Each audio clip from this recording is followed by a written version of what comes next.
He didn't even call me. After everything, after the deployments, the surgeries, the years I spent dodging bullets and burying brothers in arms, I opened my phone and saw one message from my father. Don't bother coming this Christmas. We've decided it's best you stay away this year. No, how are you? No, we miss you. Just a text that read like a severance notice from the people who were supposed to love me unconditionally. My name is Rachel Monroe. And from wherever you're watching this, stay with me. Have you ever walked through hell just to come home and realize your family would rather keep the door locked? The military taught me how to shut off emotions, but I swear that message hit me harder than a mortar blast. My mom didn't chime in. My brother didn't say a word. It was like they all signed some unspoken agreement to exile me right before the holidays.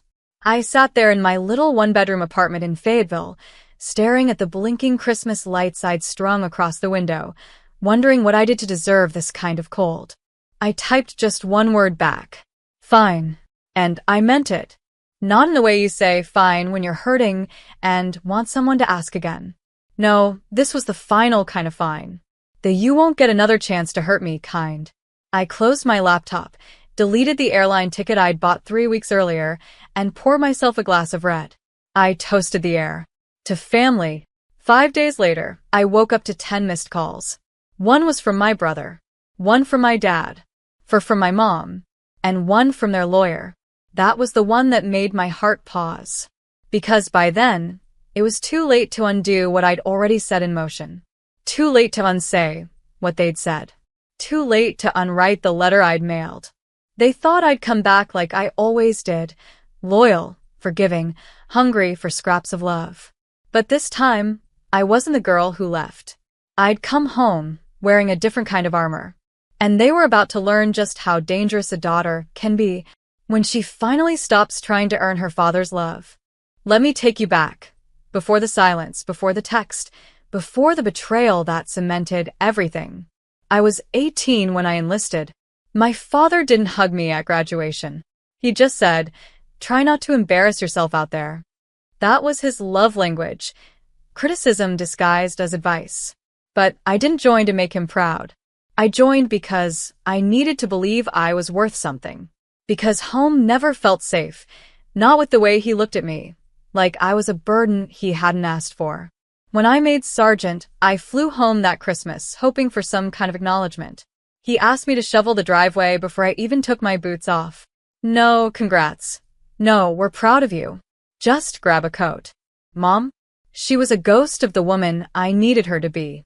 Always wringing her hands, whispering, "Just don't make him angry." And my brother, Tyler, he followed Dad like a shadow. Learned young that siding with him meant peace. So I played the good soldier. Called every birthday. Sent flowers on anniversaries. Mailed checks when the roof leaked or the car broke down. They never asked where the money came from. Never asked what it cost me. Just cashed it and sent an emoji back. Sometimes not even that. Still, every year I hoped. I hoped for one Christmas where I'd walk in and feel like I belonged. One holiday where my seat at the table wasn't an obligation, but a welcome. But that year, this year, I had different plans. I was finally done with service. I had my discharge papers, a modest pension, and a tired heart. I wanted to come home, bake cookies with Mom, hear Tyler's new job updates, maybe, just maybe, get a pat on the back from Dad. Instead, that text. So I set the plan in motion. Because 5 years ago, during one of my rare leaves, Dad had asked me to co-sign something for the house. A second mortgage. I was barely 25. He said it was just a formality, a technicality, he called it. I was young, exhausted, and desperate for his approval, so I signed without reading. Big mistake? For them, yes. Because now I owned 51% of their house. They didn't know that yet. But they would. Very, very soon.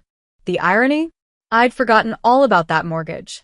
It wasn't until after Dad's message, after that text detonated something cold inside me, that I went digging through old military email archives for a distraction. And there it was, a digital copy of the co-signing document, flagged as executed. Signed by him. Signed by me. Stamped. Witnessed. Legal. I clicked through it again, slower this time. And there in legalese, it whispered back something I hadn't caught before.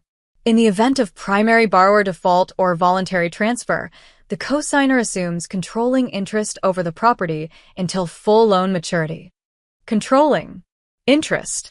I sat back, stunned. While he'd been so busy cutting me off, he forgot that on paper, I wasn't just his daughter. I was his co-owner. No, scratch that. I was the majority owner. He needed my signature for that refinance 5 years ago because of his weak credit. And I'd signed, like a fool in uniform, thinking it meant I mattered. Now? It meant I owned his pride and joy, the house he always bragged about. The same house he told me I wasn't welcome in. Oh, the poetic justice was so thick, it almost tasted like syrup. That night, I called a lawyer, a real estate specialist I'd met on base during a seminar in Tampa.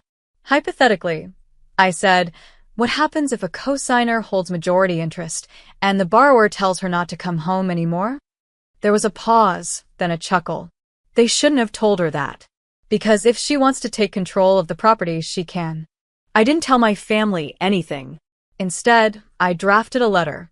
Not a dramatic one. Just the facts. Calm, polite, formal.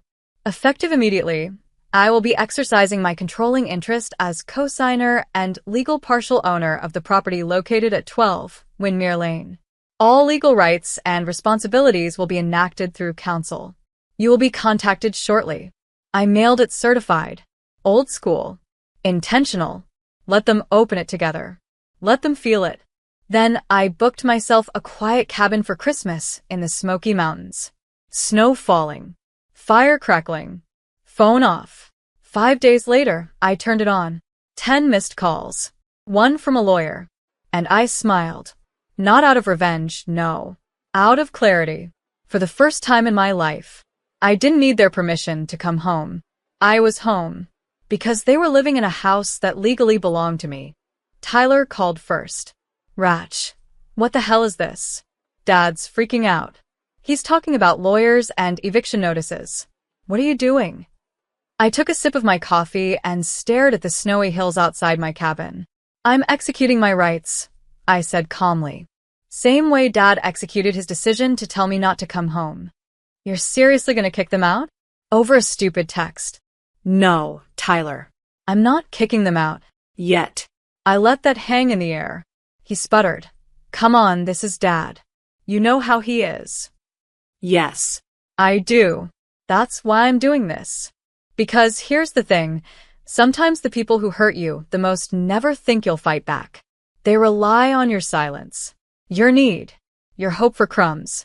But I didn't need crumbs anymore. I had a contract. And for the first time in my life, I had power. The next call was from their lawyer, a man named Harold Wells. He tried to sound casual, but I could hear the panic in his voice. Ms. Monroe, I'm sure there's been some misunderstanding. Your letter arrived, rather abruptly, and understandably caused a bit of alarm. I interrupted him. There's no misunderstanding, Mr. Wells. The documents are valid. I have the original. I've reviewed the terms with my counsel. I am now invoking control. A beat of silence. Then, well, I'm sure we can work something out, perhaps a buyout? A reassignment of the note. That's when it clicked. They were scared. Because Dad had defaulted again. Missed payments. Probably thought the bank would go easy. But now he was staring down the barrel of his worst nightmare. Me. I leaned back and whispered, I'm open to discussion. But the first condition is that he calls me himself. Not through you. Not through Tyler. I want him to ask. And just like that, Harold fell quiet. He knew what I was doing. It wasn't about the house. It was about acknowledgement. I hung up and looked around the cabin. There was no tree. No stockings. No smell of cinnamon or roasted ham. But it was peaceful. And that peace? I earned it. With scars. With years. With silence. They didn't know it yet, but I was done being the soldier daughter they could ignore. Now, I was the landlord. And Christmas was about to get very, very uncomfortable back home. Christmas morning, I woke up to another call, this time from Mom. Rachel, she whispered, her voice trembling like a kettle on the edge of boil. Please don't do this. Your father's furious. He hasn't slept. Tyler's barely speaking. Can't we just move past it? Move past it? I almost laughed. Mom, I said softly. Do you remember what he texted me? She went quiet. I continued. He told me not to come home for Christmas. Not this year. Not next. He said I wasn't welcome anymore. Do you know what that does to someone who's been deployed for nearly a decade? Who sent checks from war zones? Who never missed a call or card? Still silence. I added. I was in a desert on my 26th birthday. Got ambushed on the road in Kabul. Called you after I made it out alive. Do you remember what you said? I don't, she whispered. You said, well, I'm glad you're safe, but don't talk about that around your father. It makes him anxious. And there it was. The truth they all danced around. I wasn't their daughter. I was their inconvenience. A ghost they accepted only when I was invisible. Mom, I said gently, I'm not doing this out of anger. I'm doing it because I finally realized I was never going to be welcomed back unless I brought something to the table. She sobbed then, raw, helpless sobs, and begged me to reconsider. But I didn't cave. Not this time.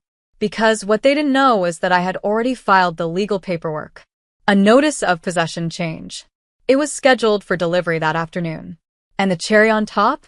I'd hired a property management company, run by a veteran friend of mine from base, to take over operations. They would show up the next day for a formal inspection, not to kick anyone out. Yet. But to let them know, this wasn't their home anymore. That afternoon, I sat by the fireplace, wrapped in a thick sweater, and watched the flames dance. No gifts, no family, but there was peace, and justice, and something sweeter than any holiday carol. Control. I didn't blow up their world out of revenge. I simply reminded them whose name was on the deed. And this year, for once, Christmas belonged to me. The property manager called me around 4 p.m. Hey, Ratch. We did the walkthrough. Your folks weren't exactly thrilled to see us, but we kept it civil, just like you said. I asked, how bad is it? He exhaled. Cosmetically? Not terrible. Structurally? Leaks in the basement, unfinished attic reno, mold spots under the windows. And get this, 2 of the 3 bedrooms have tenants. College kids. Sublets, maybe. I froze. They rented out the rooms? Looks like it. Cash deals, no paper trail. That was it. The final confirmation. They hadn't just cut me out of the family, they'd turned my own legal property into a side hustle behind my back. All while texting me I wasn't welcome. My stomach turned. Not from anger. From insult. They used my name to buy the house. Then filled it with strangers. Then told me I didn't belong. That night, I drafted a second letter. This time, it wasn't polite. Effective January 2nd, you are hereby given formal 30-day notice of management transition and possible termination of residency. Your sublease agreements are illegal. Rent collection is suspended. This property is now under formal investigation for code violations. Contact all communications through legal counsel only. I signed it with my full name and military rank. Rachel Monroe. Sergeant First Class, U.S. Army, retired. Legal co-owner, 12 Windmere Lane. I sent the document to Harold, their lawyer. Then I texted Tyler just 3 words. Check your mailbox. Within an hour, the calls started again. Voicemails. Pleading. Panic. Even from Dad. I didn't listen to a single one. See, there's a moment every soldier knows. The second your boot hits soil and you realize you survived. And in that silence, you feel this power. That's what I felt now. They could scream. They could cry. They could beg. But I had survived them. And now? They were living in my house. With my rules. And come January, they were going to learn what it felt like to be unwelcome. Not out of pettiness, but because I no longer needed a seat at their table. I owned the whole damn dining room. January 2nd arrived like a cold slap. The air was bitter, the sky heavy with snow, and the driveway of 12 Windmere Lane was packed with 3 cars, 2 of which I didn't recognize. I didn't go alone. I showed up with my property manager, a locksmith, and a clipboard full of documentation. I wore a dark coat, boots polished, and my army-issue dog tags around my neck. I wasn't there for a fight. I was there for an inspection. Foreclosure. Dad opened the door, red-faced and sweating despite the freezing cold. "Rachel, what the hell is this circus?" he snapped. I didn't answer right away. I walked past him. My house. My terms. Mom appeared at the base of the stairs, clutching a rosary she only ever dusted off for show.